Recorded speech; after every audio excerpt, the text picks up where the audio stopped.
Ens diem combinats perquè les tres àrees són com un plat combinat. Tenim l'àrea social, tenim l'àrea socioeducativa i tenim l'àrea de comunicació. Aleshores, l'objectiu d'aquestes tres àrees és, amb projectes propis, però alhora anar retroalimentant-se i anar fent que tant nosaltres com els nostres clients se n'aprofitin una mica d'aquestes tres àrees. També hem creat una mini-àrea que estem començant, que és l'àrea d'innovació. Jo estic directament a l'àrea socioeducativa i el que fem són diferents projectes amb infants, amb adolescents, amb joves, fem diagnosi sobre diversitat sexual i de gènere, hem fet projectes de mediació. La intenció és separar i ajuntar comunicació i dinamització en una cooperativa nova i l'àrea socioeducativa en una altra cooperativa. De manera interna seguirem funcionant igual, però al final l'objectiu de cara en fora és que la gent interpreti millor quina és la nostra cartera de serveis.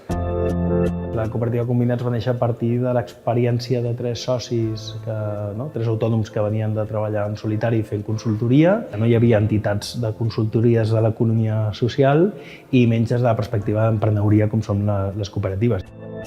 El 2017, quan arrenquem la cooperativa i busquem un espai, teníem l'opció d'anar a uns despatxos, d'algun edifici de despatxos, o buscar un espai emblemàtic. I això és el que vam trobar a la Cooperativa Obrera, que era una entitat centenària, amb un recorregut important i amb espais disponibles. La cooperativa ha anat creixent de forma natural, és a dir, cada àrea ha anat desenvolupant els seus equips i ha anat consolidant. Això hem passat de ser 3 socis a 4, en algun moment hem arribat fins i tot a ser 6. L'entrada i sortida és una cosa com molt natural. Ara mateix estem en 16 treballadors i amb projectes de mirada llarga. Nosaltres ens fem socis de la federació pràcticament acabats de néixer, perquè entenem que la unió fa la força, i que cooperar entre cooperatives és clau. El paper de representació de la federació és imprescindible i justament en un territori una mica inhòspit com era aquest en el 2017 ens va ajudar molt tenir la federació perquè ens connectava directament amb el saber, amb les relacions amb altres organitzacions i amb l'expertesa del propi sector. El màxim valor per mi del cooperativisme és la construcció democràtica de l'acció. És a dir, des de l'economia fins a la intervenció, tot passa per una estructura de respecte a les persones i d'atendre a les necessitats. Des d'una cooperativa pots transformar la societat i des d'una SL és molt complicat.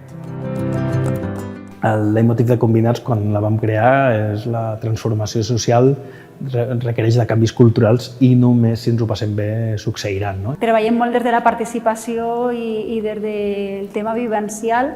Llavors, creiem que això és la nostra base. Aquest sentiment d'equip, de companyerisme, i no només amb les persones sòcies, sinó també amb les treballadores, penso que és essencial perquè la cooperativa segueixi funcionant bé. Molta gent petita, molts jocs petits, poden fer que passin coses molt grans.